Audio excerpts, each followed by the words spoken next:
महोत्सव, ये है अमृत महोत्सव, ये है अमृत महोत्सव, ये है अमृत महोत्सव, ये है अमृत महोत्सव। आओ मिलके मनाए।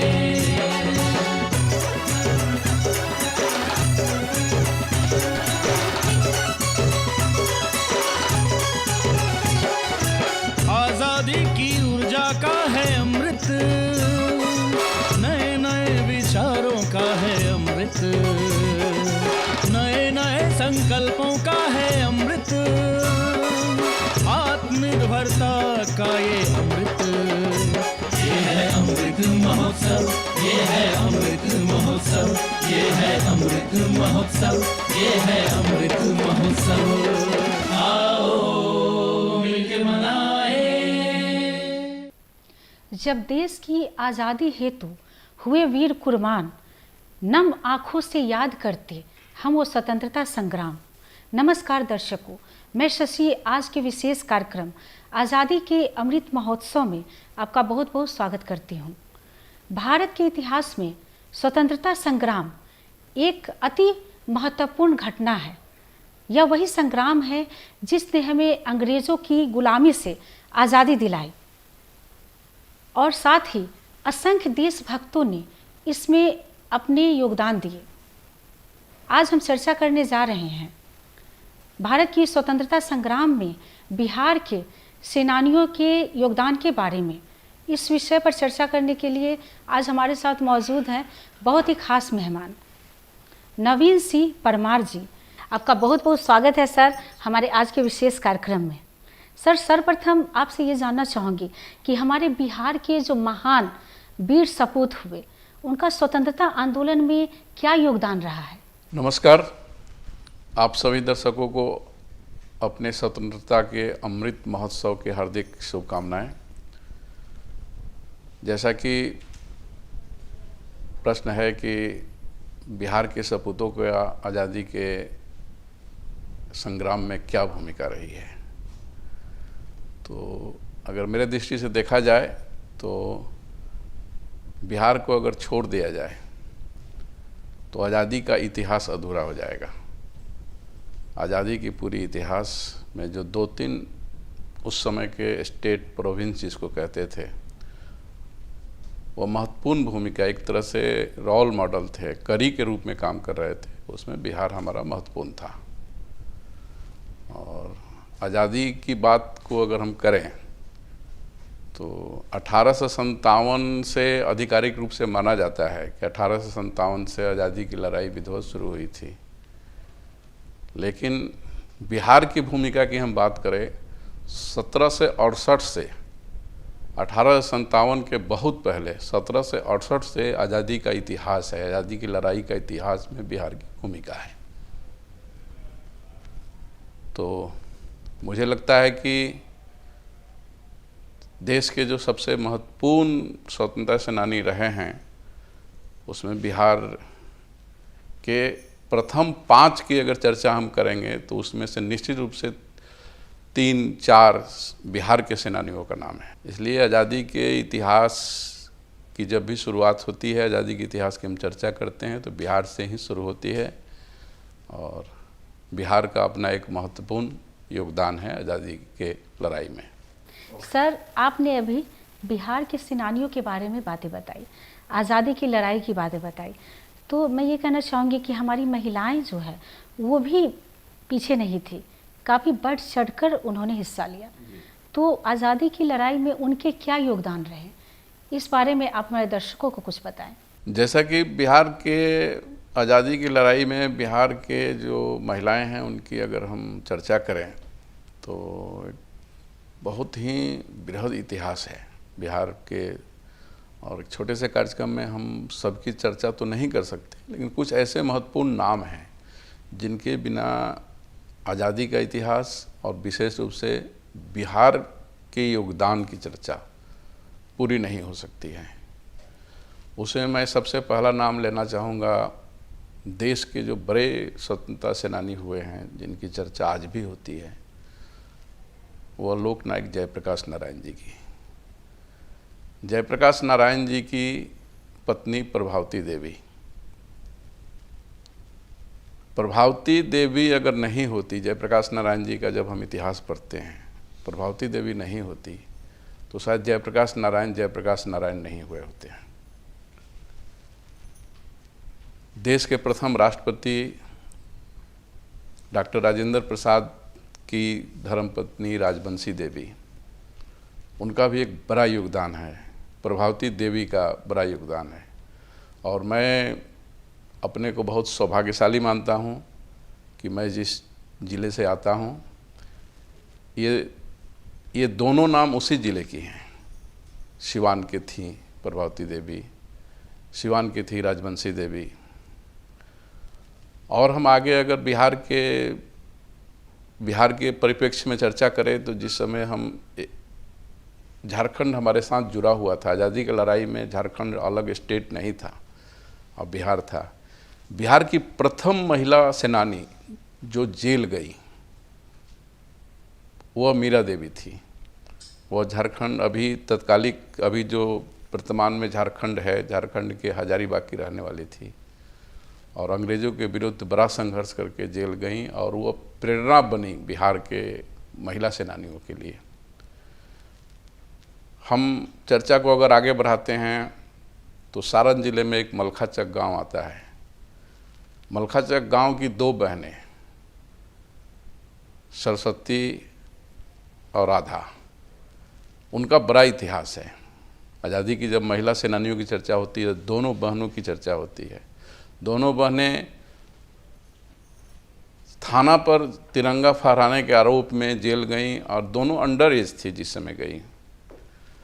और अंग्रेज प्रशासन, अंग्रेज के जो अधिकारी थे, लगातार प्रयास किए कि वो माफ़ी मांग ले, लेकिन वो दोनों बहनें माफ़ी नहीं मांगी और पूरे देश में चर्चा हुई। महात्मा गांधी ने अपने विभिन्न कार्यक्रमों में उन दोनों बहनों की निडरता की चर्चा की। उसी प्रकार से जब हम और आगे बढ़ते हैं तो 42 का आंदोलन आता है। 42 के आंदोलन में एक नाम उभरता है तारा देवी का। तारा देवी एक ऐसी महिला जो शादी के तुरंत बाद ये संकल्प करती है, अपने पति के साथ संकल्प करती है कि जब तक देश आज़ाद नहीं होगा हम संतान नहीं पैदा करेंगे। और पति से जिसको सुहाग रात बोलते हैं, प्रथम रात वो अपने पति से वो संकल्प कराती है। और उसके बाद वो आज़ादी की लड़ाई को आगे बढ़ाने में गांव-गांव में घूमकर जन जागरण करती हैं। 42 के आंदोलन में उनके पति शहीद होते हैं। उनके पति को 9 गोली लगती है। पति जब गिरने लगते हैं तिरंगा झंडा लेकर के, तो तारा देवी आगे बढ़ करके, क्योंकि उस मूवमेंट में तारा देवी अपने पति के साथ चल रही थी, और तारा देवी उस तिरंगे को थाम लेती है और थाम करके पति के उस संकल्प को तिरंगा फहराने का थाना पर उसको फहराती है। तारा देवी को भी गोली लगती है। तारा देवी बच जाती हैं और आज़ादी के बाद वह काफ़ी दिनों तक जीती है। तो महिलाओं की चर्चा हम करेंगे तो अनंत नाम हैं महिलाओं की। प्रत्येक जिले में हम 2 नाम 4 नाम खोज के निकाल सकते हैं। बहुत सारे नाम आए। तर्कश्री सिन्हा जो बाद में जनप्रतिनिधि बनी, वो आज़ादी की लड़ाई की एक बड़ी सेनानी मानी जाती थी। इसलिए मेरा स्पष्ट मानना है कि महिलाओं की भूमिका पुरुषों से किसी मामले में कम नहीं रही है। और लेकिन एक शिकायत भी मैं करना चाहूँगा कि हम लोगों ने सूचीबद्ध नहीं किया। हमारी जो पहले की पीढ़ी थी, अभी की भी पीढ़ी उस विषय पर बहुत काम नहीं कर रही है। अगर ठीक से हम लोग खोजें तो एक एक गांव में महिलाएं मिल जाएंगी, क्योंकि महिलाएं अगर सहयोग नहीं करती तो पुरुष आज़ादी की लड़ाई में आगे बढ़ ही नहीं पाते थे। अब राजेंद्र बाबू के नाम की खूब चर्चा होती है, जयप्रकाश नारायण के नामों की खूब चर्चा होती है, लेकिन प्रभावती देवी, राजबंशी देवी के नाम की चर्चा कोई नहीं करता है। अगर आज के स्टूडेंट से पूछा जाए कि राजेंद्र बाबू की पत्नी का क्या नाम था जिसने राजेंद्र बाबू को राजेंद्र बाबू बनाया, तो राजबंशी देवी के नाम की चर्चा नहीं होती है। प्रभावती देवी जो महात्मा गांधी के साथ मतलब अपने संकल्प को पूरा करने के लिए जयप्रकाश नारायण प्रभावती देवी ने भी संकल्प किया था कि हम स्वतंत्र गुलाम भारत में बच्चे पैदा नहीं करेंगे। तो उस संकल्प को पूरा करने के लिए उनको लगा कि हो सकता है कि हमसे कोई गलती हो जाए, तो महात्मा गांधी का आश्रम साबरमती चली गई और बा के साथ महात्मा गांधी की पत्नी जो कस्तूरबा जी थी, बा के नाम से विख्यात थी, बा के साथ रहीं और पूरे देश में महात्मा गांधी की जब यात्राएं होती थी बा उनके साथ रहती थी और उनके निजी सचिव की तरह, बा के निजी सचिव की तरह हमारी प्रभावती देवी साथ रहती थी। प्रभावती देवी ने बहुत सारे यात्रा विवरण को लिखा है, महात्मा गांधी बा के बीच के संबंधों को चर्चा की हैं। सर, आपने अभी महिलाओं की बात कही, इनका विशेष योगदान रहा है। अगर महिलाएं नहीं होती तो शायद आज़ादी के बारे में हम लोग सोच भी नहीं सकते थे। अब मैं ये जानना चाहूँगी कि आज़ादी की 75वीं वर्षगांठ पर पूरा देश आज़ादी का जश्न मना रहा है। इसमें हमारे ऐसे कई स्वतंत्रता सेनानी रहे हैं जो गुमनाम हो गए इतिहास के पन्नों पर, तो उनके बारे में आप क्या कहना चाहेंगे? उन गुमनाम स्वतंत्रता सेनानियों के क्या योगदान रहे हैं हमारी आज़ादी की लड़ाई में? शशि जी, आपने बहुत ही अच्छा प्रश्न पूछा है और मैं तो कहूँ कि आपने मेरे मन की बात को पूछा है। हमारे स्वतंत्रता संग्राम के सेनानियों के साथ न्याय नहीं किया है। मेरे जैसा व्यक्ति जो अध्ययन करता है, आज भी कुछ न कुछ पढ़ने का प्रयास करता है, मुझे लगता है कि आज़ादी की लड़ाई की अगर इतिहास की हम चर्चा करें स्वतंत्रता संग्राम की, तो उसकी पुनर्लेखन की आवश्यकता है। और जहाँ तक मुझे जानकारी है कि यह प्रयास शुरू हो गया है भारत सरकार के सांस्कृतिक मंत्रालय के द्वारा, लगातार चर्चाएं बढ़ रही हैं, अलग अलग सेनानियों की बातें आ रही हैं। अब गुमनाम सेनानियों की बात आप पूछ रही हैं तो मैं बताना चाहूँगा कि गुमनाम सेनानी की चर्चा अगर हम शुरू करते हैं तो जैसे ही मैंने अपने चर्चा शुरू करने के प्रथम चरण में ही बताया था, एक चर्चा किया था कि 1857 से पहले का इतिहास है आज़ादी की लड़ाई का, बिहार का 1768 फतेह शाही का इतिहास। फतेह शाही 35 वर्षों तक 1768 में वह अंग्रेज़ों के खिलाफ खड़े हुए। अभी जो गोपालगंज ज़िला है, गोपालगंज का एक हुसेपुर नाम का जगह था, गांव, जहाँ के वो जमींदार थे। तो फतेह शाही ने 1768 में अंग्रेज़ों के खिलाफ ये घोषणा कर दिया कि हम टैक्स नहीं देंगे और अंग्रेज़ों के खिलाफ हथियार उठा लिए। ये दस्तावेज हैं, इसके लंदन के संग्रहालय में दस्तावेज रखे हुए हैं। भारत के बहुत सारे राइटरों ने भी इस पर लिखा है। अब चर्चाएं शुरू हो गई हैं फतेह शाही के विषय में। आपको आश्चर्य होगा कि उस समय सारण के जो कलेक्टर थे उन्होंने 20,000 रुपये का इनाम घोषित किया था। आप कल्पना कर सकती हैं कि 1768 में जो व्यक्ति आंदोलन करता है, अंग्रेज़ों के खिलाफ लड़ाई की घोषणा करता है, उसके खिलाफ उस समय की तत्कालिक सरकार, अंग्रेज़ सरकार 20,000 रुपये की इनाम घोषित करती है। ये रिकॉर्ड में है, सरकार के रिकॉर्ड में है। अब आप कल्पना कर सकती हैं कि उस समय का 20,000 आज की कितनी बड़ी राशि होगी, वह कितना बड़ा क्रांतिकारी होगा, कितना बड़ा विद्रोही होगा, जिस पर उस समय की सरकार 20,000 रुपये की इनाम घोषित करती है कि जो उस व्यक्ति को जिंदा या मुर्दा पकड़ कर लाएगा उसको 20,000 रुपये इनाम दिए जाएंगे।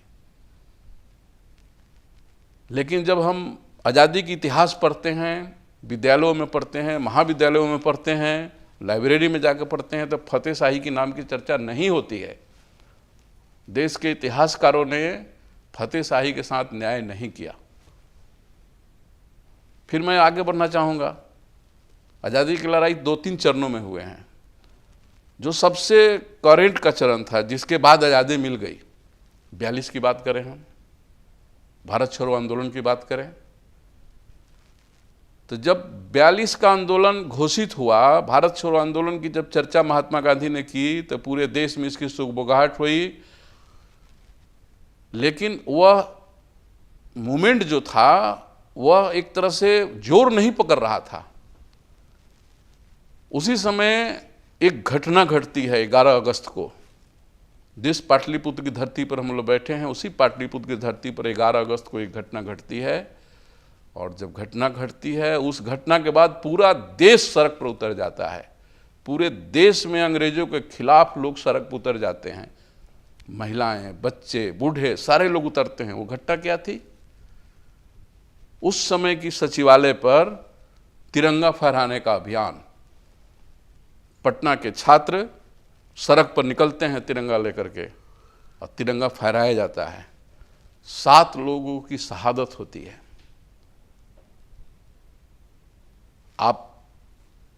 मैं दावे के साथ कह सकता हूं कि 7 शहीद, जो लोग शहीद हुए, उनका नाम यह देश नहीं जानता है ठीक से, क्योंकि उनके नामों के विषय में चर्चाएं ही नहीं हुई हैं। जो लोग बाद में सत्ता में आ गए, उनके नामों की खूब चर्चा हुई। तो वो 7 शहीद गुमनाम हैं। केवल उनका स्टेचू लगा हुआ है पटना में, लेकिन 7 शहीदों के बारे में बिहार के बच्चों को नहीं पढ़ाया जाता है, नहीं बताया जाता है। मैं इसलिए कहता हूं कि मैं सिवान से आता हूं। सिवान में जब भी आज़ादी की बात होती है तो केवल 2 नाम उभर के आते हैं, राजेंद्र बाबू, मौलाना मजरुल हक। लेकिन उन 7 शहीदों में सबसे कम उम्र का जो बच्चा था वो सिवान का था, उमाकांत सिंह उर्फ रमन जी,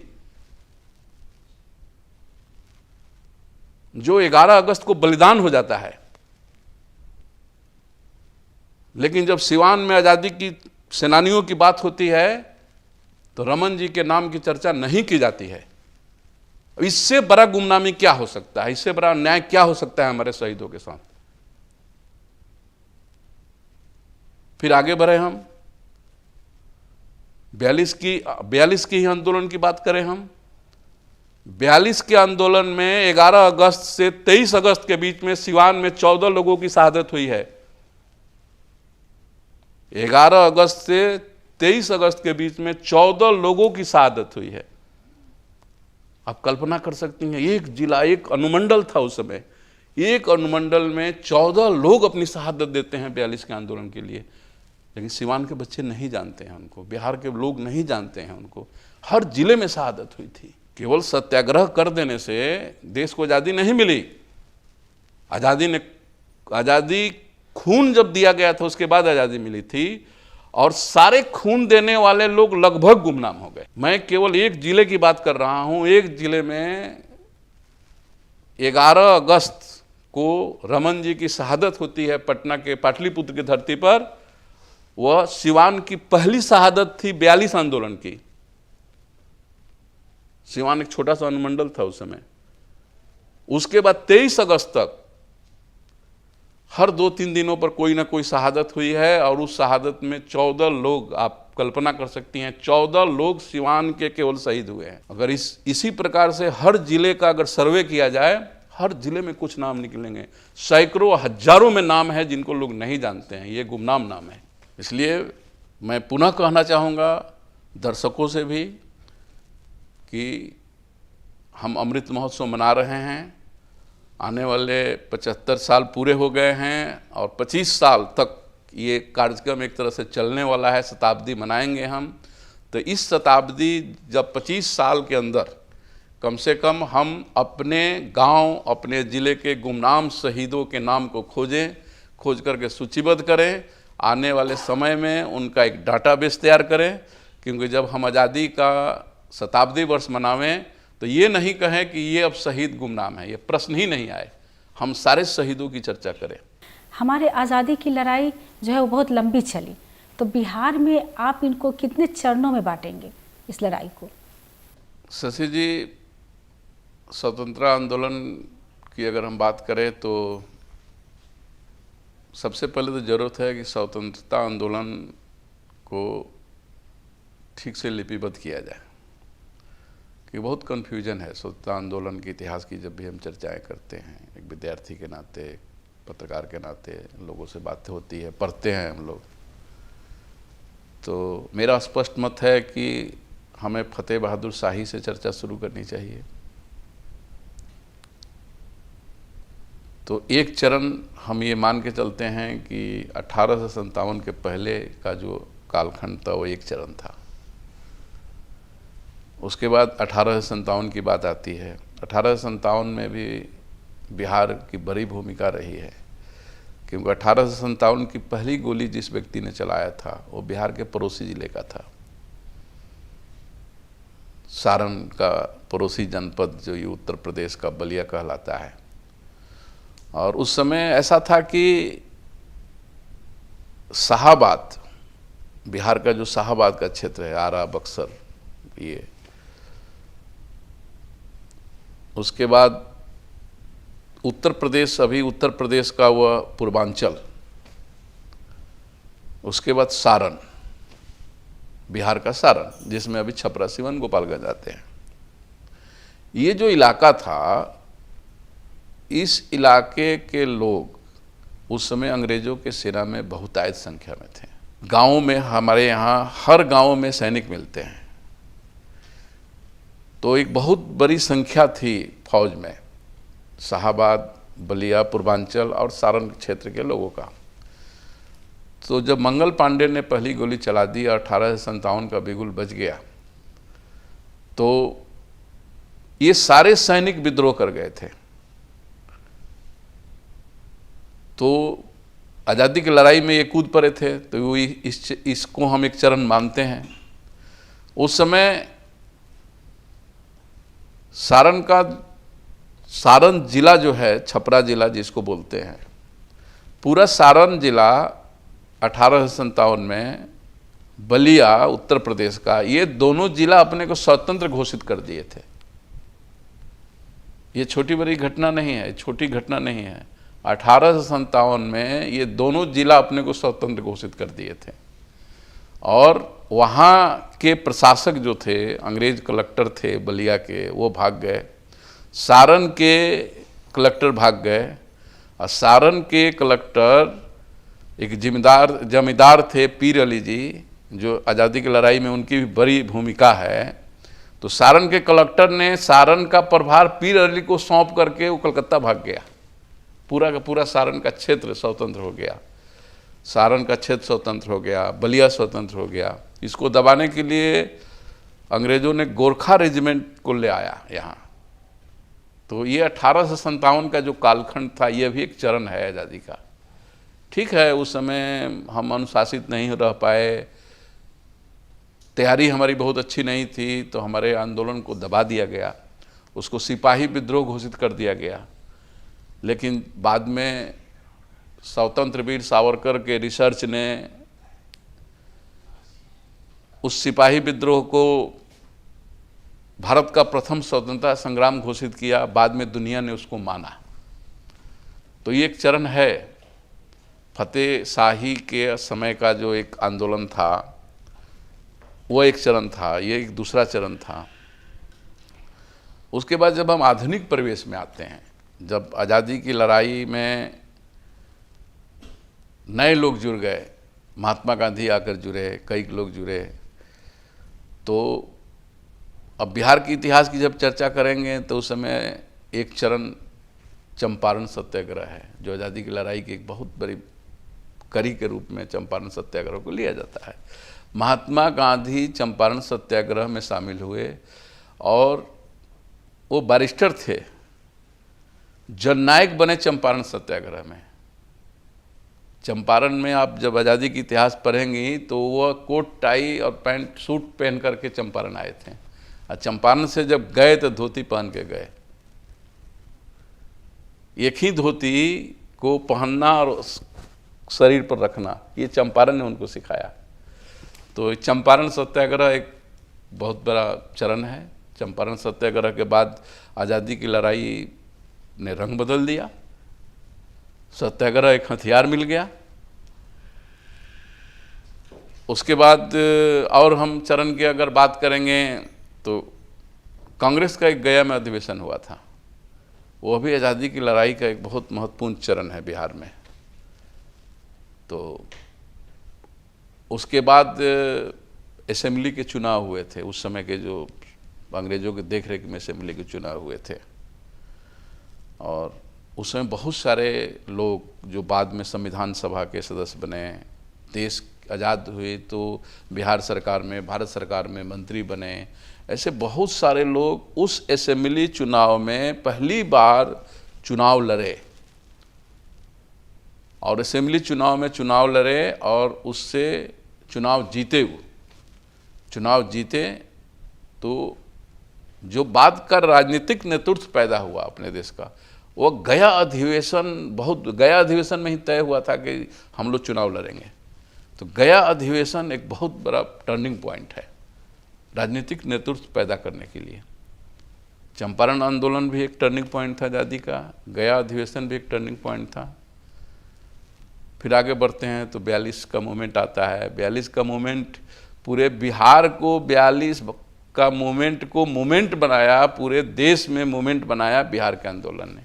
तो एक बहुत बड़ा चरण था। चलते चलते आप हमारे दर्शकों को क्या संदेश देना चाहेंगे? चलते चलते मैं एक बार पुनः सभी दर्शकों को आज़ादी का अमृत महोत्सव का बधाई देते हुए एक आग्रह करना चाहूँगा कि जब हम आज़ादी के शताब्दी वर्ष मनावें तो कोई भी शहीद गुमनाम नहीं रहे, कोई सेनानी गुमनाम नहीं रहे, और हर सेनानी, हर शहीद को सूचीबद्ध किया जाए। आप अपने आसपास खोजिए, अपने रिश्तेदारों में खोजिए कि कौन लोग थे जो आज़ादी की लड़ाई में हिस्सा लिए, और जब इस देश की आज़ादी की लड़ाई के 100 साल का इतिहास लिखा जाए तो एक भी सेनानी नहीं छूटे। इस संकल्प के साथ, इस आग्रह के साथ मैं अपनी बात को समाप्त करूंगा और आग्रह करूंगा कि एक एक सेनानी को खोजने का काम शुरू किया जाए।